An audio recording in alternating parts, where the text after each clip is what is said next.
السلام عليكم ورحمة الله وبركاته. إن الحمد لله نحمده ونستعينه ونستغفره ونؤمن به ونتوكل عليه ونعوذ بالله من شرور أنفسنا ومن سيئات أعمالنا. من يهده الله فلا مضل له ومن يضلل فلا هادي له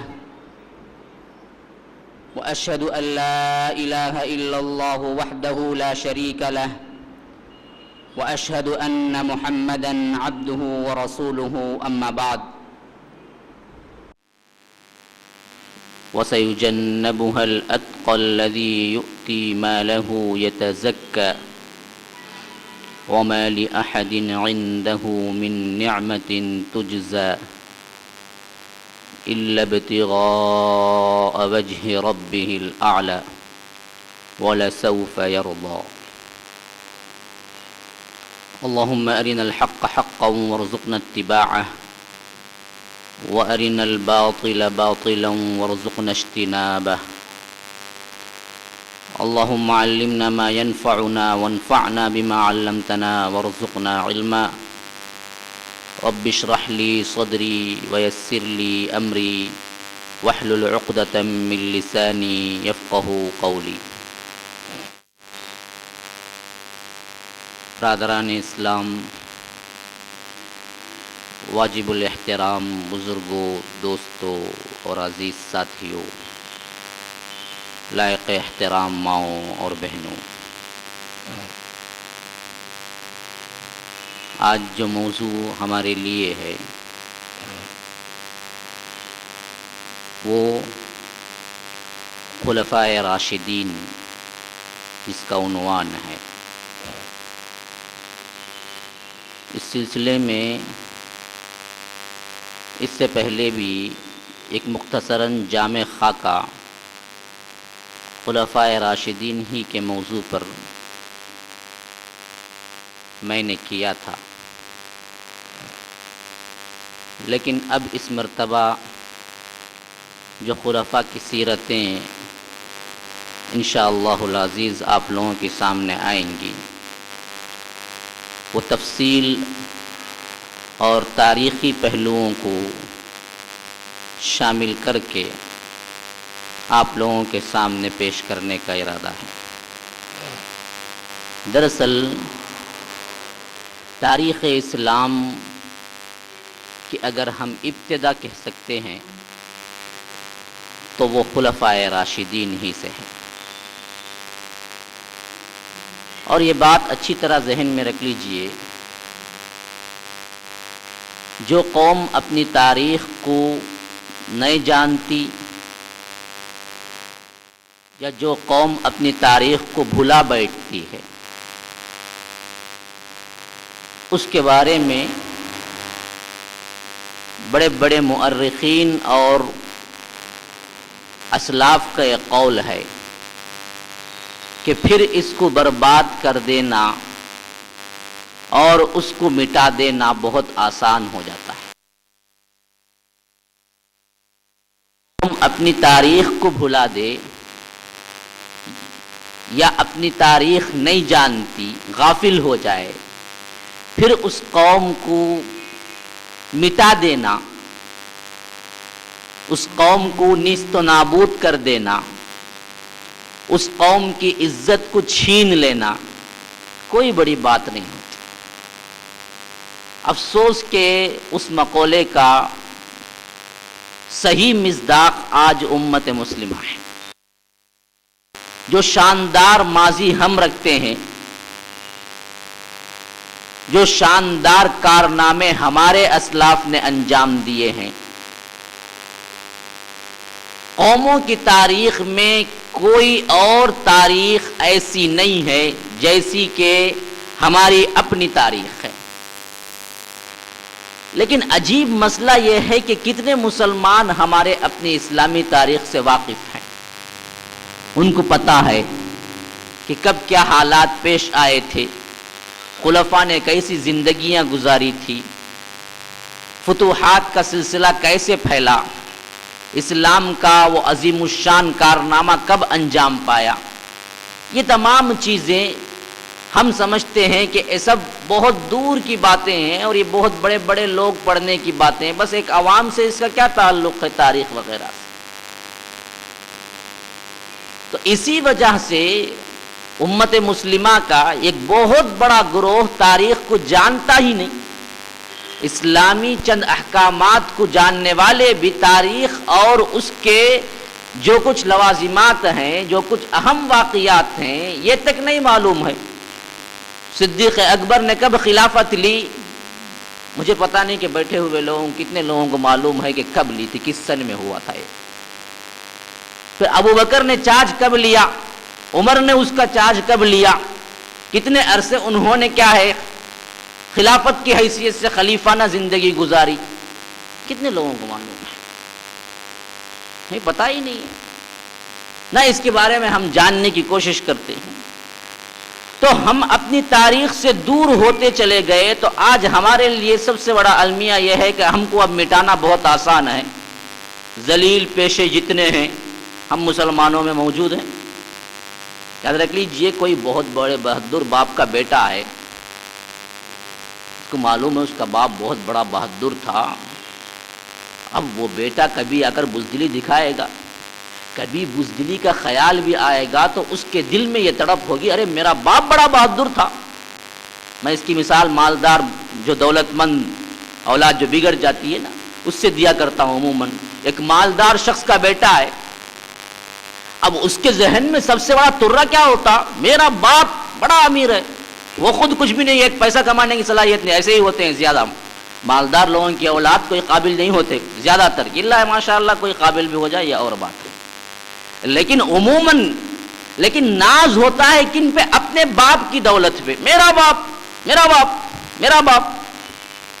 اب جو ترہ ہوتا ہے نا اپنے باپ کے بارے میں، اس کا جو جانکاری ہوتی ہے، اس حیثیت سے وہ خود کیا نہیں کرتا، کوئی غریبانہ کام نہیں کرتا، کوئی فقیرانہ کام نہیں کرتا۔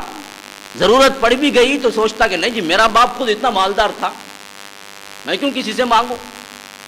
حالانکہ ضرورت ہو جاتی بعد میں، لیکن باپ کا ایک چیز اس کے اندر یہ ورثہ ہوتا ہے جو اس کو اس بات پہ آمادہ نہیں کرتا۔ لیکن یہی حیثیت ہے ہمارے اپنے اسلاف سے ہمارا تعلق۔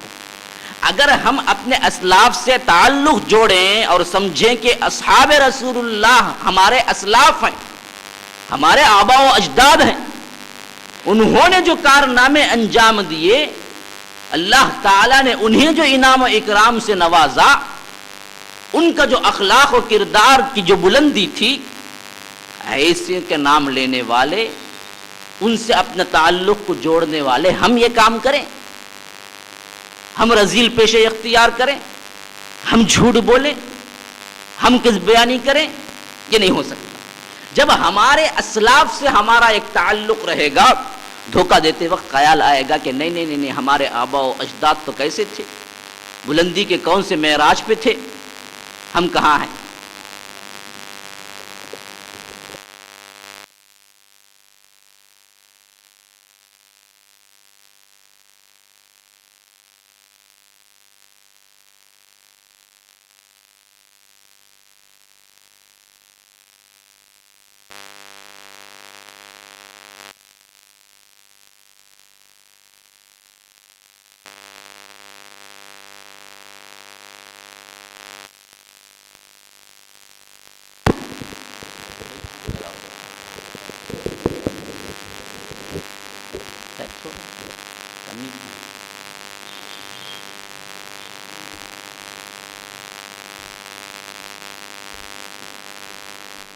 تو غرض کے بتانے کا مقصد یہ ہے کہ ہمارے اسلاف کے ساتھ ہمارا تعلق منقطع ہو گیا، ہم اپنی تاریخ کو بھول گئے، تو ہمارے اندر بھی ایسی چیزیں آتی چلی گئی جو مسلمان کے نام پہ بہت بڑا دھبا ہے، داغ ہے، یہ ہم سمجھتے نہیں۔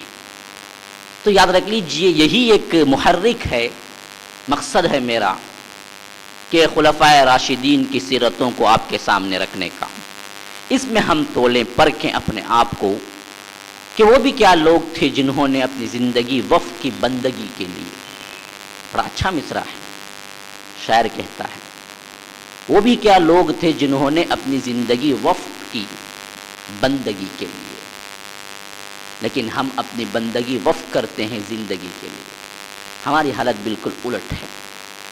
وہ لوگ تو اپنی زندگی وقف کر دی ہے اللہ تعالیٰ کی اطاعت کے لیے، اس کی بندگی کے نام کو اونچا رکھنے کے لیے. بندے کی حیثیت سے اعلیٰ و افضل جو کارنامہ ہو سکتا ہے اصحاب رسول اللہ میں ہمیں نظر آ جائے گا. لیکن ہم ہیں کہ جی چراتے ہیں اس کی بندگی سے. جتنا ہم اللہ کی بندگی کو بیچ سکتے ہیں بیچ دیتے ہیں اس دنیا کے عوض. اس زندگی کے لیے سب کچھ اتر کے کام کرنے کے لیے تیار ہو جاتے ہیں، خواہ خدا کتنا ہی ناراض کیوں نہ ہوتا ہو، اس کی ہمیں پرواہ نہیں ہوتی. یہ ہمارا اپنا فلسفہ ہے.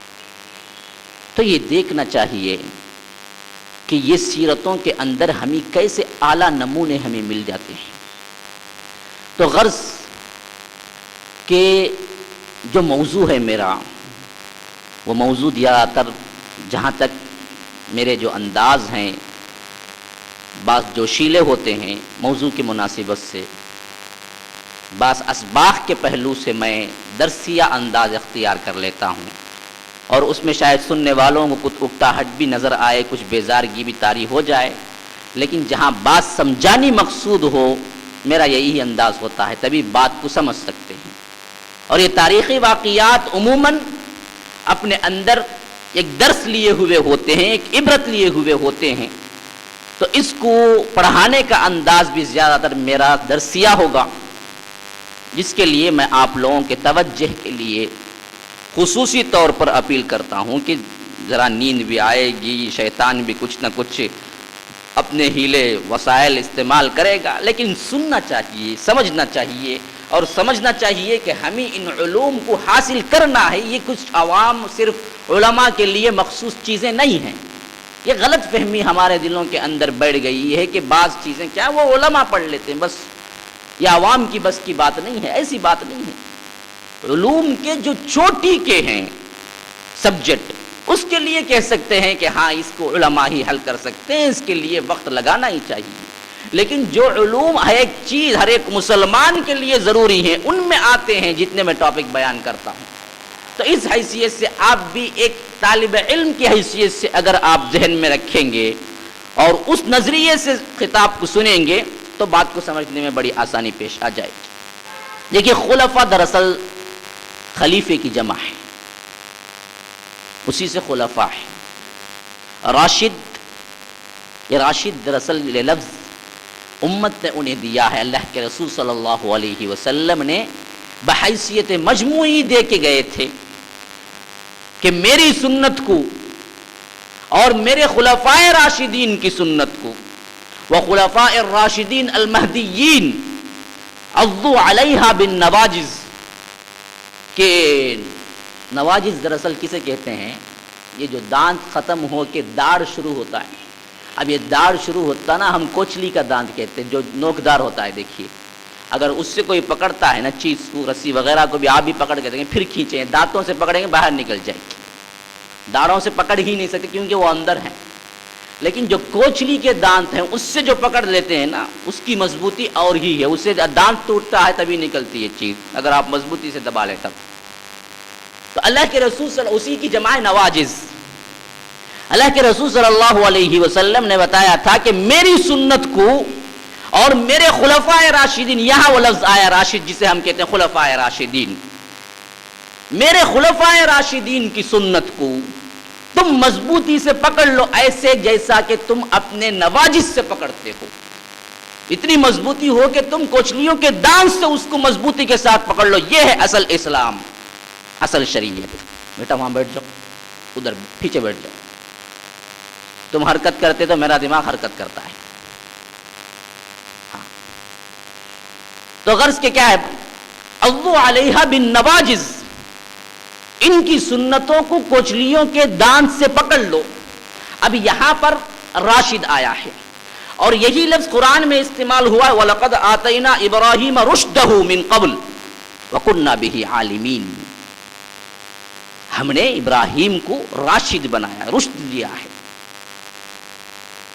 ابراہیم رشدہ من قبل وکنا، اسی سے یاد رکھ لیجئے یہ لفظ ہمارے اندر مستمل ہے مرشد کا، یہی وہ راشد بن جاتا ہے مرشد اس میں مفعول میں.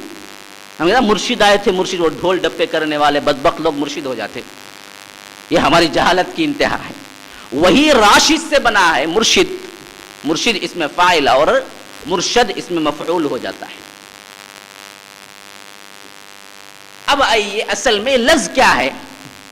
راشد دراصل ہدایت یافتہ یہ معنی میں ہے، ہدایت دینے کے معنی میں ہے. جیسا کہ ابراہیم کے لیے اللہ تعالیٰ سب سے بڑے مرشد ہیں وہ، وَلَقَدْ آتَيْنَا إِبْرَاهِيمَ رُشْدَهُ. تو یاد رکھ لیجئے کسی بھی ناحیے سے یہ ڈھول ڈھپے کرنے والوں کو دینا سب سے بڑی جہالت ہے.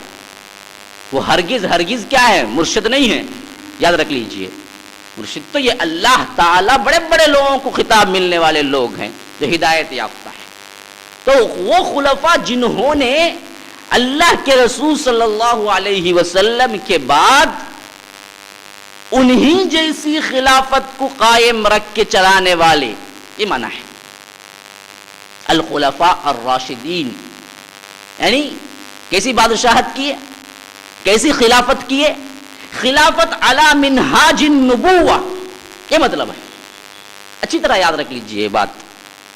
اللہ کے رسول صلی اللہ علیہ وسلم کے بعد وہ خلفاء، یاد رکھ لیں وہ خلفاء، خلیفے حضرت علی کے بعد بھی ہیں. حضرت حسن بھی خلیفہ ہوئے 6 مہینے کے لیے. خلیفے اس کے بعد بھی ہوئے امیہ کے دور میں. حضرت معاویہ اس کے سب سے پہلے خلیفہ ہیں. اسی میں خلیفہ بنتا ہے یزید بھی آتا ہے، اسی میں مروان ہے، اسی میں عبد الملک بن مروان بھی ہے، اسی میں ولید بھی ہے، اسی میں پھر عباسیہ جائیں گے تو منصور بھی ہے، اسی میں سب کچھ آتے ہیں، ہارون رشید بھی ہے. لیکن سب خلفاء ہی کہیں گے ہم، خلفاء عباسیہ، خلفاء بنو امیہ، یہ سب خلفاء ہیں. لیکن اصل مسئلہ یہ ہے ہم راشدین کا لفظ استعمال نہیں کرتے. وجہ کیا ہے؟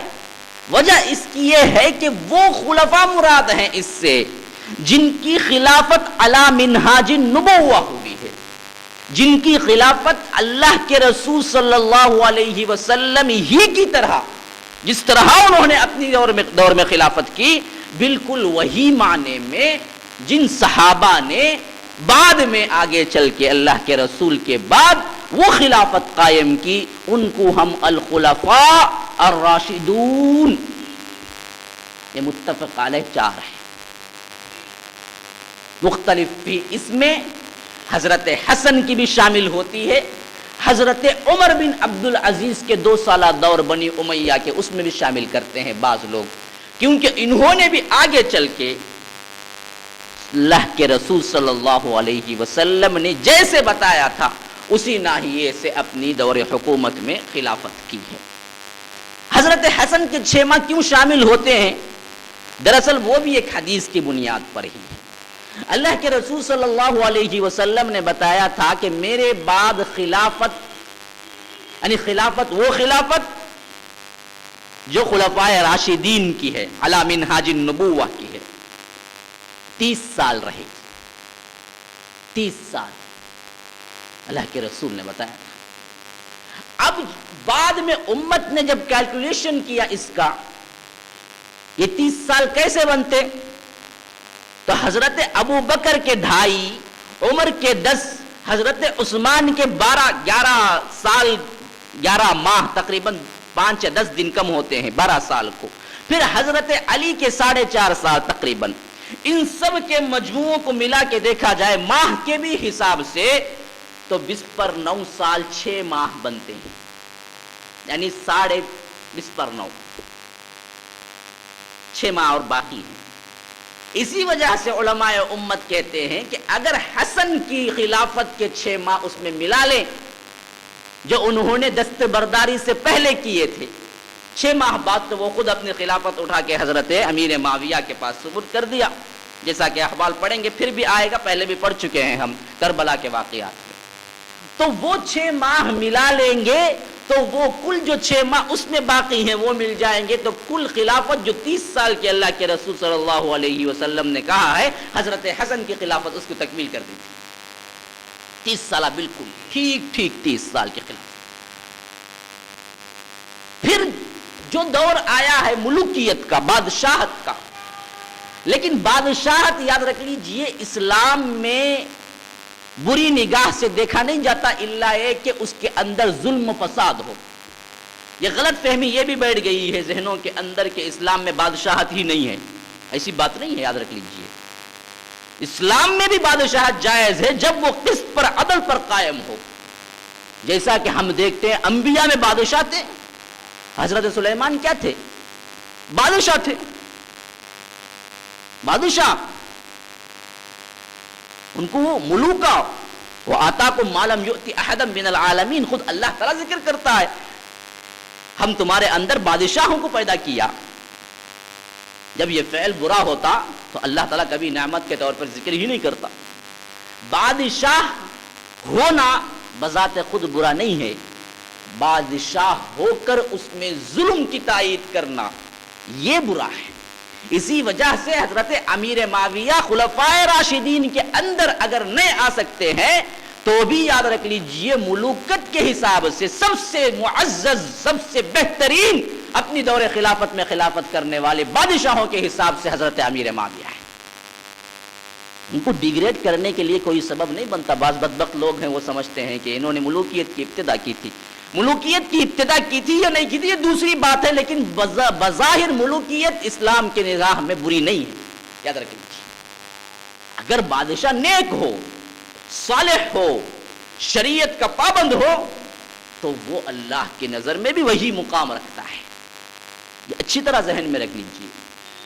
تو غرض کہ میں بتا رہا تھا خلفائے راشدین کا مطلب یہ ہے کہ وہ خلفاء جو اللہ کے رسول صلی اللہ علیہ وسلم کے بعد ہدایت پر قائم رہ کے وہ زندگی گزاری، وہ نظام کو چلایا جو اللہ کے رسول صلی اللہ علیہ وسلم اپنے دور میں کیا ہے، وہ کام علی منہاج النبوہ۔ اب یہ سن لینے کے بعد دوسری تحقیق پر ذہن دیجئے، یہ لفظ خلیفہ کون ہے، کیا معنی ہے، کسے کہا جاتا ہے؟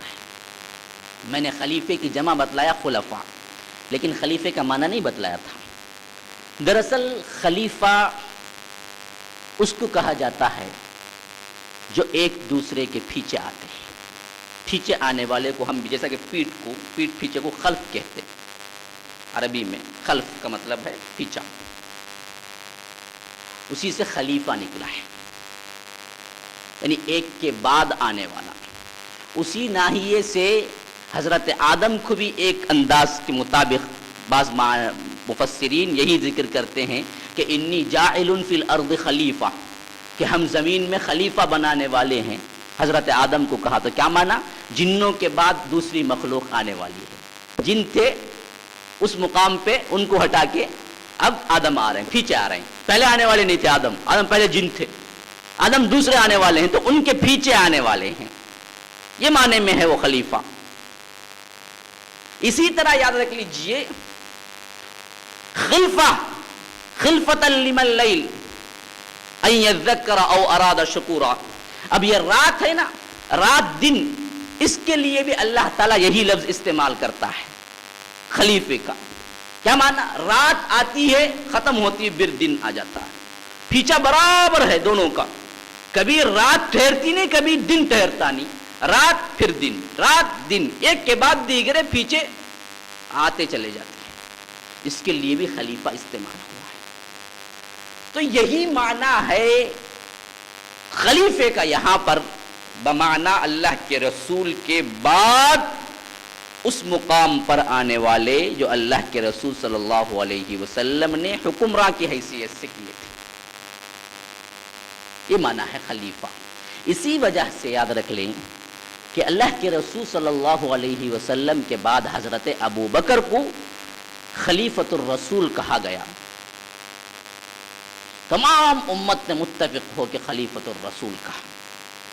لیکن جب حضرت ابو بکر کے بعد عمر کا زمانہ آیا تو ان کو بھی لوگوں نے خلیفۃ الرسول کہا. عمر نے کہا کہ میں کیسے خلیفۃ الرسول ہو سکتا ہوں؟ خلیفۃ الرسول تو ابو بکر، کیونکہ ان کے پیچھے ہی آئے تھے.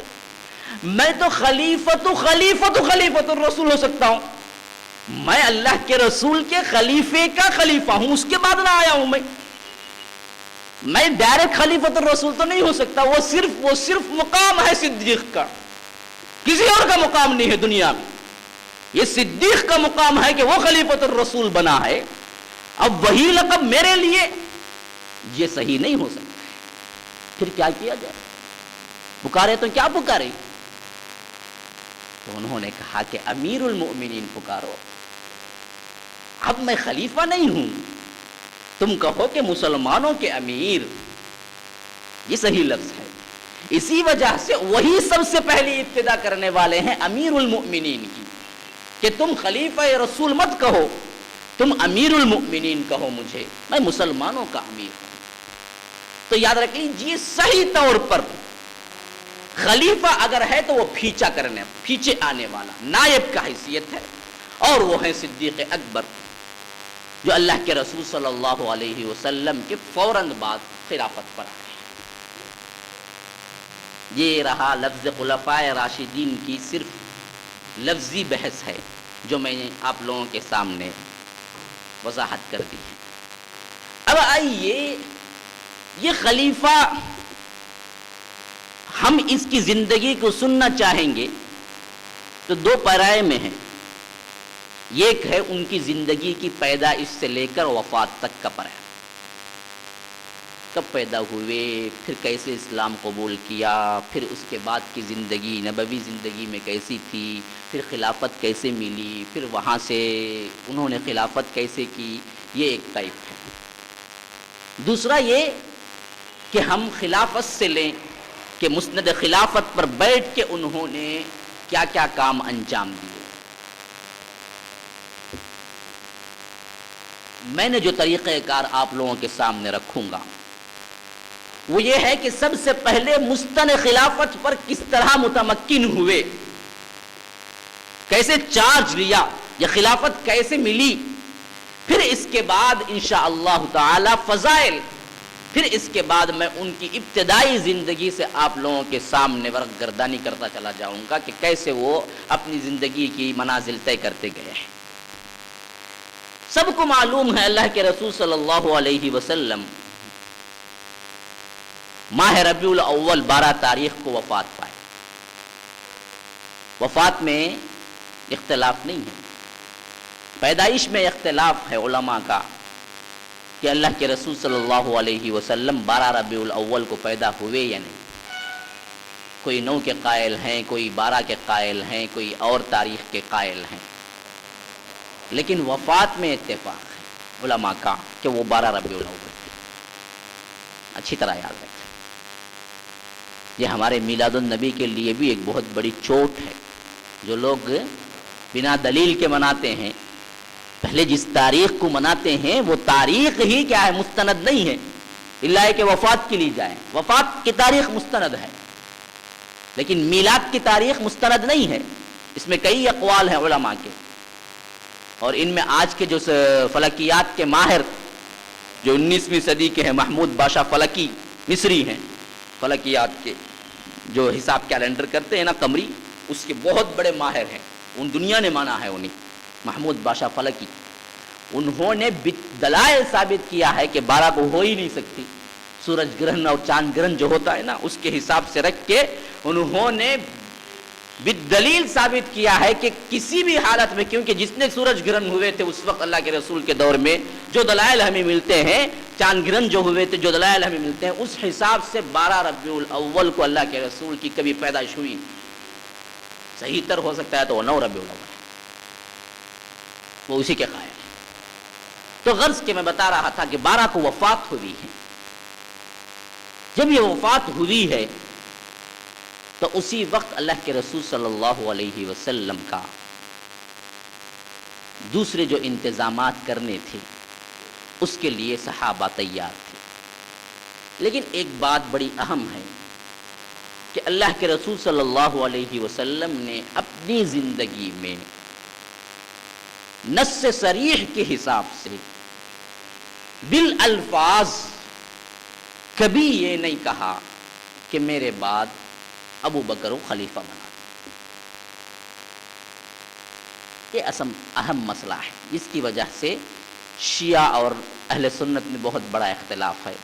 وہ بدبخت لوگ دراصل یہ سب جتنے کچھ کرتے ہیں، حضرت ابو بکر پہ الزام، حضرت عمر پہ، حضرت عثمان پہ، حضرت علی کی فضیلت کو بتانے کے لیے جو کچھ کرتے ہیں، دراصل وہ اسی کی بنیاد پہ کرتے ہیں کہ دراصل اللہ کے رسول نے تو نہیں بنایا، امت نے غلطی کر دی، اور حضرت ابو بکر بھی غاضب ہو گئے، غضب کر لیا۔ اب خلافت دراصل حق تھی حضرت علی کا، اور انہوں نے غضب کر لیا، کیونکہ صریحاً الفاظ اللہ کے رسول نے خلافت کے معاملے میں کوئی چیز وصیت کر کے نہیں گئے تھے اپنی امت۔ لیکن اس کا مطلب یہ بھی نہیں ہے کہ اللہ کے رسول صلی اللہ علیہ وسلم نے اشارتاً بھی کوئی بات نہیں کی، بلکہ کئی مرتبہ اشارے کے لحاظ سے بتلا دیا کہ میرے بعد خلیفہ ابو بکر ہی ہوں گے۔ بعض مرتبہ پیشن گوئیوں کے لحاظ سے بتلا دیا، بعض مرتبہ اشارتاً بتلا دیا کہ میرے بعد خلیفہ اگر ہوں گے تو وہ ابو بکر ہوں گے۔ ان اشارات کو صحابہ خود سمجھتے تھے، اور اللہ کے رسول صلی اللہ علیہ وسلم کو بھی معلوم تھا کہ میری امت کے لوگ صدیق کے علاوہ کسی اور پر مجتمع نہیں ہوں گے۔ یہ اطمینان تھا، جس کی وجہ سے صریحاً اللہ کے رسول نے الفاظ نہیں کہے، جیسا کہ روایتیں آتی ہیں۔ اللہ کے رسول صلی اللہ علیہ وسلم کے پاس صدقات لے کے ایک عورت آئی۔ اس عورت نے جب صدقات کا مال دے دیا، زکوٰۃ کا مال دے دیا، اور یہ بات یاد رکھیں، زکوٰۃ حکومت کو دی جاتی ہے، آج کا سسٹم نہیں ہے، ہمارا پورا سسٹم تبدیل ہو گیا، بات کو سمجھنا بھی خلف مذہب ہوا۔ ہمارے اندر کیا ہے، سب سے بڑا مسئلہ یہ ہے کہ بات الٹی سمجھ جاتے ہیں، کیونکہ وہ سسٹم ہی نہیں دیکھا ہے۔ انفاق کسے چاہے دیں آپ، یہ سب کے لیے، لیکن زکوٰۃ کا دراصل سسٹم وہ ہے کہ آپ خلیفے کو دیں،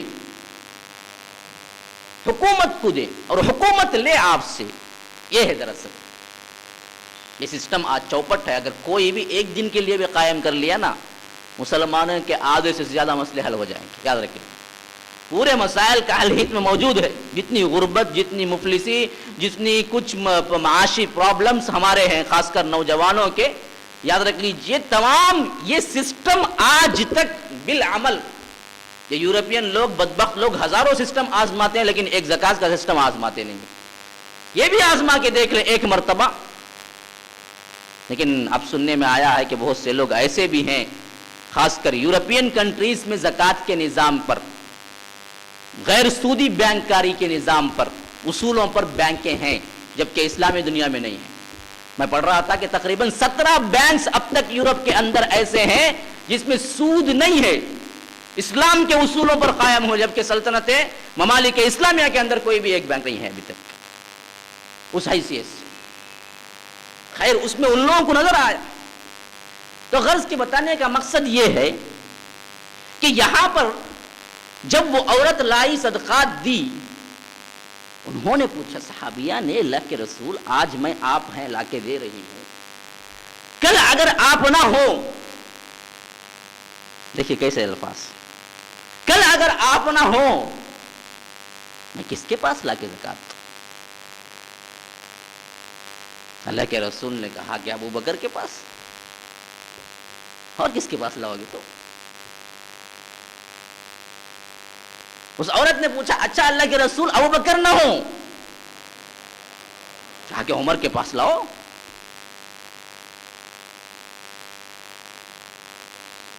پھر اس عورت نے پوچھا، اچھا عمر نہ ہو؟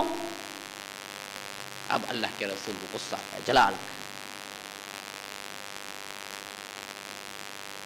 اب اس وقت اللہ کے رسول نے وہ فتنوں کا جو دور ہے اس کی طرف اشارہ کر دیا کہ بس اس کے بعد سے تو کیا ہے، جینا بہتر نہیں ہے انسان کو، ویسے حالات پیش آ جائے۔ لیکن بتانے کا مقصد یہ ہے کہ اشارے کے انداز میں اللہ کے رسول نے بتلا دیا یہاں پر کہ میرے بعد خلیفہ بن کے آنے والا ابو بکر ہے. اور یاد رکھو تم اسی طرح اپنے مرض الوفات کے وقت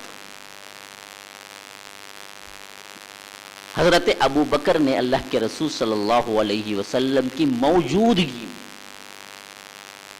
17 نمازیں پڑھائی ہیں. 17 نمازیں. ایک دن کی 5 نمازیں. ایک دن کی 5 نمازیں ہیں. 3 دن کے 15 نمازیں ہوتی ہیں. زائد 2 نمازیں اور بھی 17 نمازیں کل اللہ کے رسول ہی کی موجودگی میں.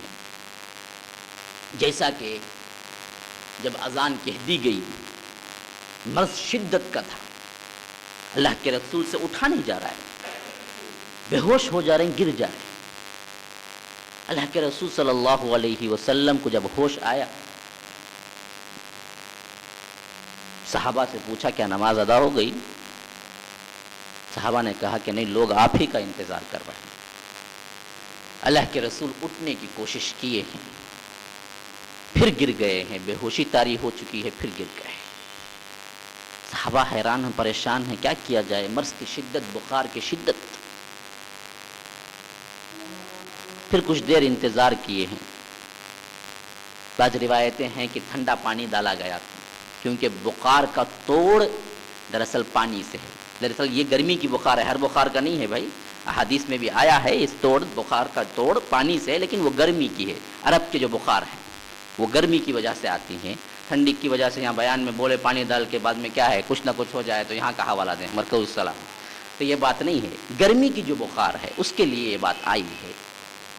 تو وہ شدت کی گرمی تھی تو پانی ڈالا گیا, پھر بخار کا وہ تمازت جو ہے وہ کم ہوئی ہے. پھر اٹھے ہیں اللہ کے رسول. پھر پوچھا ہے کیا لوگوں نے نماز پڑھ لی ہے؟ کہا گیا کہ نہیں, اللہ کے رسول آپ ہی کا انتظار ہے. پھر اٹھنے کی کوشش کی ہے, پھر بے ہوش ہو. اور یہ 3 مرتبہ یہی واقعہ پیش آیا تھا. 3 مرتبہ.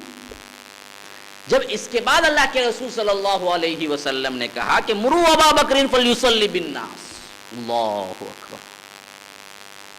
یہ فضیلت و احترام اس کا کوئی شریک و سہیم نہیں ہے, یاد رکھ لیجئے, سوائے صدیق اکبر کی. اب یہاں پر اللہ کے رسول نے کہا کہ تم جاؤ ابو بکر سے کہو کہ وہ لوگوں کو نماز پڑھائے. عائشہ موجود ہے ساتھ میں, ابو بکر کی بیٹی صدیقہ. یہ دیکھیے خاندان کا پورا صدیق ہے, جو انبیاء کے بعد سب سے فضیلت والا مقام ہے. شہداء سے بھی پہلے مقامات میں انبیاء ہیں, پھر صدیقین ہے, پھر شہداء ہے. یہ درجہ ہے فضیلت کے اعتبار سے. انعم اللہ علیہم من النبیین والصدیقین والشہداء والصالحین. 4 درجے مسلمانوں کے. پہلا درجہ انبیاء کا, نمبر 2 صدیقین, نمبر 3 شہداء, نمبر 4 صالح لوگ ہیں. اور یہ گھرانہ پورا صدیق ہے. بیٹی ہوتی ہے صدیقہ, باپ ہے صدیق. اب یہ صدیقہ سامنے ہے, وہ سوچتے ہیں کہ کیا ہو, میرے باپ کو حکم نماز پڑھانے کا, وہ اس کی چاہتی ہے. کیوں؟ دراصل حضرت ابو بکر کے دلی طور پر جو جذبے تھے, بیٹی ہے نا, اچھی طرح جانتی تھی کہ حضرت صدیق اکبر کتنے رقیق القلب انسان ہیں, کتنے نرم دل ہیں. پہلے ہی جو جگری یار ہے, یار غار, جو محبت اللہ کے رسول صلی اللہ علیہ وسلم سے ہے ابو بکر کو, وہ ایسی ہے کہ دیکھنے کی تاب نہیں لا سکتی اس حالت کو.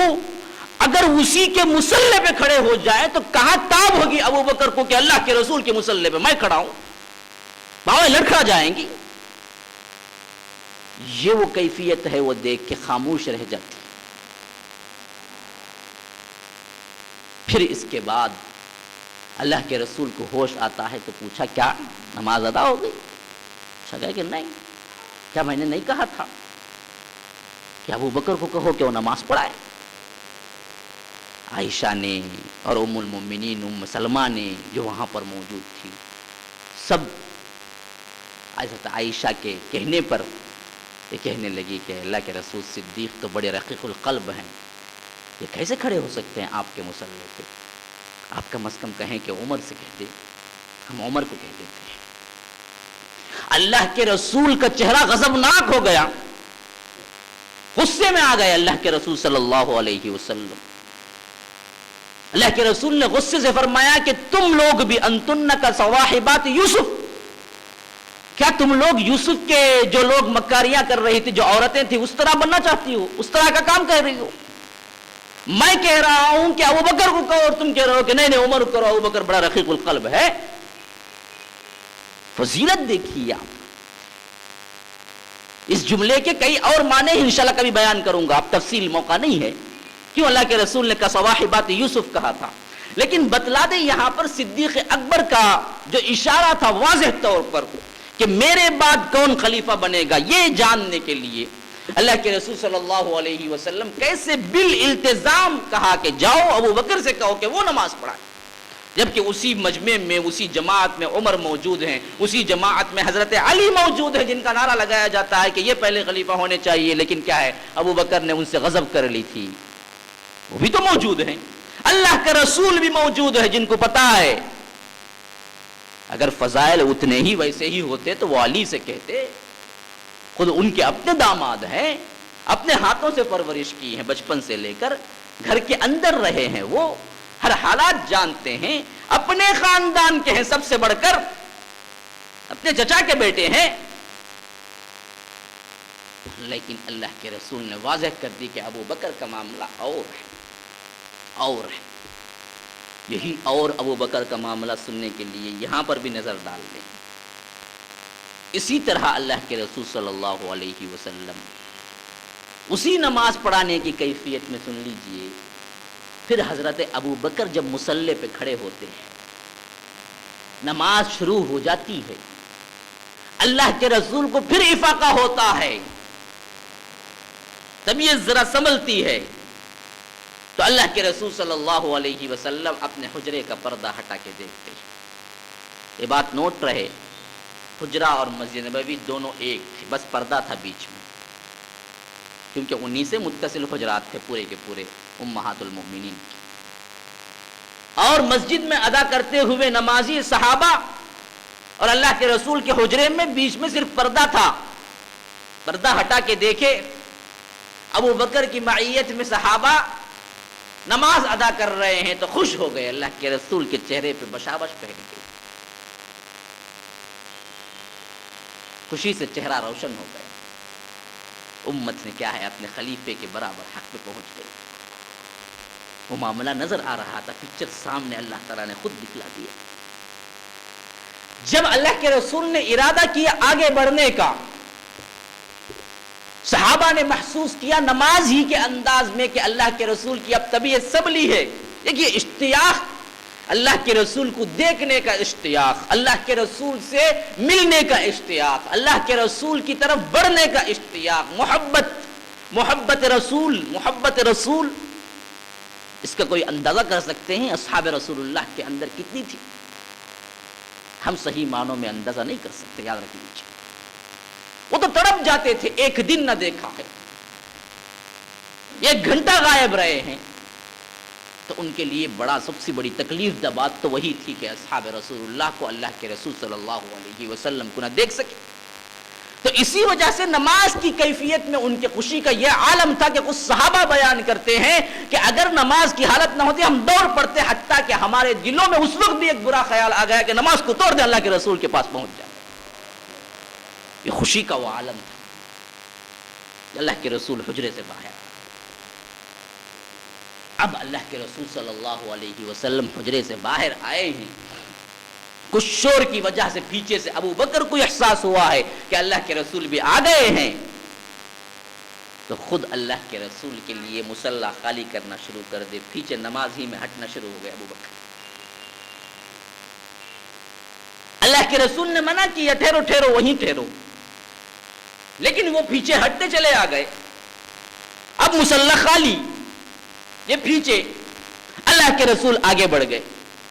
اللہ کے رسول اب نماز پڑھائے, کیفیت کیا ہے دیکھ لیجئے. اب یہ کیفیت بعینی ہی وہی اشارہ ہیں, وہی کیفیت ہے جو خلفاء کی ہے. اب اللہ کے رسول صلی اللہ علیہ وسلم مصلی پہ, ان کی اقتدا کرنے والا صرف ابو بکر ہے, صرف ابو بکر اکیلا تنہا اللہ کے رسول کے بالکل پیچھے. اب ابو بکر کی اقتدا کرنے والی کل جماعت پیچھے صحابہ کی. اب اس کیفیت میں نماز ادا ہوئی.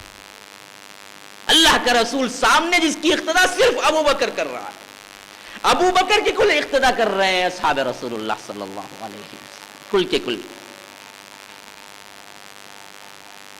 یہ واضح اشارات تھے جو اللہ کے رسول صلی اللہ علیہ وسلم نے اپنے بات کی خلافت کے لیے اصحاب رسول اللہ صلی اللہ علیہ وسلم کو دے چکے تھے. اور بھی کئی واقعات ہیں, لیکن طوالت کی وجہ سے میں ان چیزوں کو چھوڑتا ہوں. یہ دو اہم چیزیں آپ ذہن میں رکھ لیجئے. صدیق کی خلافت کے لیے اللہ کے رسول کے فوری بعد ہمارے لیے مستند ترین یہ دونوں باتیں ہیں جس میں اللہ کے رسول نے اشارے دے دیے کہ میرے بعد صدیق ہی ہوگا, خلیفہ صدیق ہوگا. اب آئیے, جب میں نے بتا دیا تھا نا اللہ کے رسول نے بصریح الفاظ میں اپنی خلافت کے لیے کسی کا نام نہیں لیا, یہ حق بات ہے. تو جب اللہ کے رسول صلی اللہ علیہ وسلم کی وفات ہوئی ہے, یہ سب سے بڑی پریشانی صحابہ کو تھی. اس سے بڑا علم, اس سے بڑی تکلیف, اس سے بڑا ہیبتناک واقعہ ان کے لیے کوئی اور نہیں تھا. انوکھا بھی اس سے پہلے کبھی نہ کسی کی امت نے بنے تھے, نہ کسی نبی کا احوال ہوا تھا, اور ان کی وفات ان لوگوں کے سامنے ہوئی. ہر چیز نئی تھی کہ کیا کیا جائے, کیسے معاملے طے کیے جائیں, حل کیے جائیں. اور اس وقت اچھی طرح یاد رکھیں, اللہ کے رسول کی وفات کے وقت, اس وقت جب وفات ہوئی ہے, ابو بکر پاس میں نہیں تھے. دراصل اللہ کے رسول صلی اللہ علیہ وسلم کی جب وفات ہوئی ہے, وہ رات بھر ان کے پاس رہے ہیں تیمارداری کی حیثیت سے, بے چینی کے. اب جب صبح ہوئی ہے تو کچھ اپنے اہل و عیال کو دیکھنے کے لیے مدینے سے کچھ فاصلے پر جو ان کی بستی تھی وہاں پر گئے تھے. اب جب یہ گئے تھے, اللہ کے رسول صلی اللہ علیہ وسلم کی وفات ہوئی. وفات کی خبر اسی وجہ سے وہاں کے موجود صحابہ کو جلدی ہو گئی.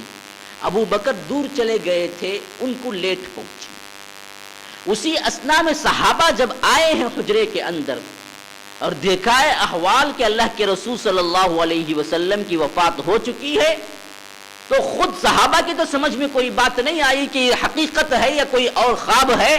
تو اسی اثنا میں ہم دیکھتے ہیں حضرت عمر نے وہ معاملہ کر دیا جو ان کی شدت محبت کا تقاضا تھا. انہوں نے اعلان کر دیا کہ خدا کی قسم کوئی کہے اگر محمد الرسول اللہ وفات پا گئے ہیں تو میں اس کا سر قلم کر دوں گا, اڑا دوں گا. یہ دشمن ہی کہہ سکتا ہے. جس طرح حضرت موسیٰ طور پہ گئے تھے, اسی طرح ہمارے محمد الرسول اللہ بھی کچھ دیر کے لیے گئے ہیں, آ جائیں.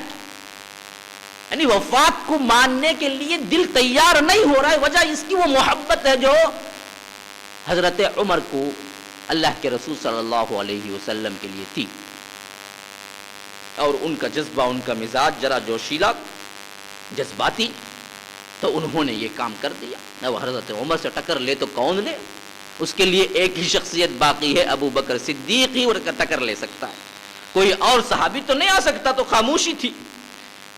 اب حضرت عمر کھڑے چلا رہے.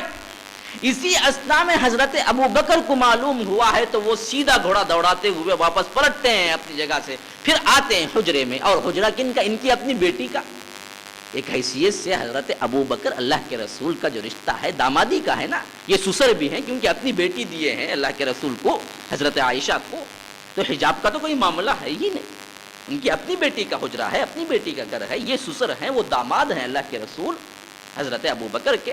تو وہ داخل ہوئے ہیں حجرے میں, اور وہ چادر, اسی سے ہم کو معلوم ہوتا ہے کہ جب مردہ وفات پاتا ہے اور آنکھیں اس کی بند ہو جاتی ہیں اور وفات کا یقین ہو جاتا ہے تو ایک چادر سے تمام جسم کو ڈھانک دینا چاہیے.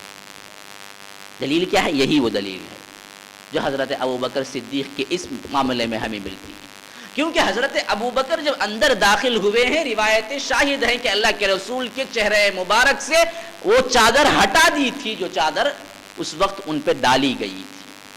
یعنی عائشہ صدیقہ جو کچھ وہاں کے لوگ تھے جب معمول ہوا اور مسئلہ طے ہو گیا کہ وفات ہو چکی ہے تو وہ چادر سے ڈھانک دیا گیا تھا وہ سب کچھ، جس کو حضرت ابوبکر نے اٹھایا ہے، چہرہ دیکھا ہے. اور اللہ کے رسول صلی اللہ علیہ وسلم کے یہ صحابی صدیق اکبر نے یہ معاملہ بھی ہے کہ اس چادر کو ہٹا کر پیشانی پہ بوسہ دیا ہے. اگر قریبی رشتہ دار ہیں، محبت ہے اور کوئی یہ کام کرتا ہے، کر سکتا ہے اپنی میت کے ساتھ کہ چہرہ اٹھائے اور بوسہ دے پیشانی، کیونکہ حضرت ابوبکر نے ایسا کیا ہے. یہ چیزیں اسی سے دلیل میں ملتی ہیں. تو غرض کہ حضرت ابوبکر جب بوسہ دیتے ہیں پیشانی پر، پھر چادر کو برابر کر دیتے ہیں اور کہتے ہیں کہ خدا کی قسم اللہ تعالیٰ آپ پر 2 موتیں وارد نہیں کرے گا. یعنی یہ دراصل حضرت عمر کے جملے کی تردید ہے.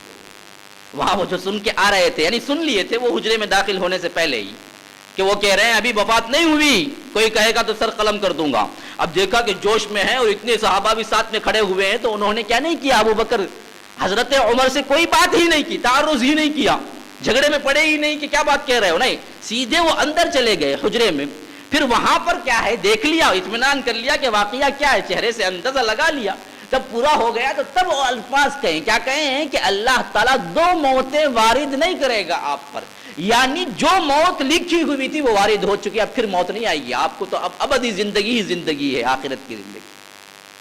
جس کا موت کا آنا تھا اس دنیاوی زندگی میں وہ تو آپ کو آ چکی. اب اس کے بعد کی کل آپ کے لیے وہ جنت کی زندگی ہے، وہ پیاری وہ بہار والی زندگی ہے. اب 2 موتیں وارد نہیں ہوں گی آپ پر.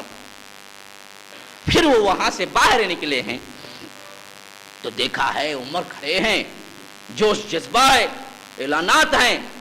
اب یہ موقع بھی کیا ہے، ابوبکر کے بڑے زیر. دیکھیے اللہ تعالیٰ جن کو انتخاب کرتا ہے نا ان کی خصوصیات بھی ویسے ہی ہوتی ہیں کہ اللہ تعالیٰ نے جن کو جو کچھ صلاحیتیں دیتا ہے، جس چیز کے لیے انتخاب کر لیتا ہے تو ان کی صلاحیتیں بھی اس طرح کی ہوتی ہیں. اب یہاں پر بھی دیکھیے اللہ کے رسول کے اس خلیفے کا، اللہ کے رسول کے صحابی کہ فہم کیا ہے، سمجھنے کا. اب انہوں نے تبھی بھی حضرت عمر سے تعرض نہیں کیا، جائے کھڑے پھر کیا کہہ رہے ہو عمر دیکھو میں کہہ رہا ہوں، نہیں، انہوں نے یہ کیا کہ عمر کھڑ کے یہاں پر کہہ رہے ہیں کہ اللہ کے رسول کی وفات نہیں، کوئی کہے گا سر قلم کر دوں گا. تو ابوبکر نے کیا کہ اپوزٹ کھڑے ہو گئے، لوگوں یہاں سنو بات سنو، ایھا الناس. اب لوگ دیکھیں ادھر عمر ادھر ابوبکر، اچھا کون ہے پہلے؟ ابوبکر. چلے دونوں ہیں وہاں پر موجود، یہاں تو عمر ہے، یہاں ابوبکر کھڑے ہوئے ہیں. اب ابوبکر کے الفاظ ہیں یا ایھا الناس وما محمد الا رسول. اب یہ دیکھیے وہاں پر جو خطبہ ہے نا بڑا بلیغ ہے، اور میں سمجھتا ہوں اتنا مختصر اور بلیغ بھی یہ صدیق ہی کی شان ہے، کسی اور کی شان نہیں. زیادہ لمبی چوڑی بحث نہیں ہے، یہ بھی بہت بڑا فن ہے کہ بات کو سمجھانا اور پھر مختصر الفاظ میں سمجھا دینا، ہر ایک کی بس کی بات نہیں، بات کو سمجھانا اور مختصر میں. اب حضرت صدیق نے جو الفاظ کہے یا ایھا الناس من کان یعبد محمدا فإن محمدا قد مات ومن کان یعبد اللہ فإن اللہ حی لا يموت. پھر اس کے بعد انہوں نے آیت پڑھی ہے وما محمد الا رسول قد خلت من قبله الرسل افإن مات او قتل انقلبتم على اعقابكم ومن ينقلب على عقبيه فلن يضر الله شيئا وسيجزي الله الشاكرين. سورہ آل عمران. کیا کہا تھا حضرت صدیق اکبر نے؟ کہا تھا کہ من کان یعبد محمدا، جو کوئی محمد صلی اللہ علیہ وسلم کی عبادت کیا کرتا تھا اس کو واضح ہو جائے فإن محمدا قد مات، کہ محمد مر گیا ہے صلی اللہ علیہ وسلم. میں نے ترجمہ کی ہے بات کو واضح کرنے کے، یہی الفاظ ہیں صدیق اکبر کے. آج ہم نے تکلفات کے پردے میں، احترام کے پردے میں نئے نئے الفاظ، دیکھو جی تم مرنا نہیں کہہ سکتے ہو، پردہ فرما لیا بولو، پردہ کر لیے بولو. ارے وہ پردہ کر لیے کا معنی بھی تو وہی ہے. جب اللہ کہہ رہا ہے انک میتن، تم مرنے والے ہو، ابو بکر سب سے نہایت دوست کہہ رہا ہے کہ قدمات مر چکے ہیں محمد الرسول اللہ صلی اللہ علیہ وسلم، وہی ماتا کا لفظ آیا ہے جو عربی میں مرنے کے لیے ہے. اب تم اس سے زیادہ محبت رکھتے ہو کیا محمد الرسول اللہ صلی اللہ علیہ وسلم سے کہ نئے نئے الفاظ کا ایجاد کر لو، یہ کہو کہ پردہ فرما لیا. ان کے پیچھے ان کی اپنی ایک سازش ہے، ایک عقیدہ ہے جس کو امت میں پھیلانا چاہتے ہیں، جس کی وجہ سے یہ بات نہیں کہتے کہ مر گئے. یاد رکھ لیجیے خرافات کا پلندہ ہے ان لوگوں کے پاس جو اسلامی تعلیمات کو بگاڑ کے عوام کے ذہنوں میں ڈال دیتے ہیں. تو غرض کے بتا رہا تھا کہ انہوں نے جو الفاظ کہے تھے بعینی یہی الفاظ تھے کہ من کان یعبد محمدا فإن محمدا قد مات ومن کان یعبد اللہ، لیکن جو کوئی اللہ کی عبادت کرتا تھا فإن اللہ حی لا يموت، اور اللہ زندہ ہے اور اس کو موت نہیں آتی. کیا توحید ہے دیکھیے، رسالت کا حق بھی ادا کر دیا، توحید کا حق بھی ادا کر دیا. رسالت کا حق وہ حق ہے کہ جہاں جو پوزیشن اللہ کے رسول کی تھی وہ تو بھی واضح کر دی، جو پوزیشن اللہ کی ہو وہ بھی واضح کر دی. اور موقع کیا؟ سب سے نازک موقع، سب سے کٹھن موقع. بڑے بڑے عقلاء کی عقل جواب دے چکی ہے. عمر جیسی شخصیت، ان کے الفاظ کچھ اور ہو چکے ہیں، لیکن ابو بکر کا ایمان، یہ ایمان ہے نا، یہ ایمان کوئی اور اس کا مقابلہ نہیں کر سکتا. یہ صدیق اکبر کا ایمان ہی کچھ اور ہے، اسی لیے ان کو صدیق کا درجہ ہے. تو انہوں نے بات کو سمجھ لی. اب آیت پڑھی ہے قرآن ہی کی، وما محمد الا رسول، محمد صلی اللہ علیہ وسلم اس کے علاوہ کچھ نہیں کہ رسول ہیں. قد خلت من قبلہ الرسل، اس سے پہلے بھی بہت سے رسول گزر چکے ہیں. افإن ماتا، اگر یہ مر جائیں، اور قتلن، یا قتل کر دیے جائیں، شہید ہو جائیں، انقلبتم علی اعقابکم، تم اس دین سے الٹے پھر جاؤ گے، کافر بن جاؤ گے. ومن ينقلب علی عقبیہ، اگر کوئی اس طرح کا کام کرتا ہے پھر جاتا ہے دین اسلام سے، فلن یضر اللہ شیئا، اللہ کے لیے کوئی بھی نقصان وہ پہنچا نہیں سکتا اس سے. تم پھر جاؤ گے تو تمہاری زندگی برباد ہوگی، اللہ کے لیے کوئی بات نہیں ہے. کیا آیت ہے، کون سا موقع ہے، کتنی مناسبت ہے. اسی وجہ سے حضرت عمر نے کہا تھا کہ خدا کی قسم ہمیں ایسا محسوس ہوا کہ ابھی ابھی اتری ہے وہ آیت.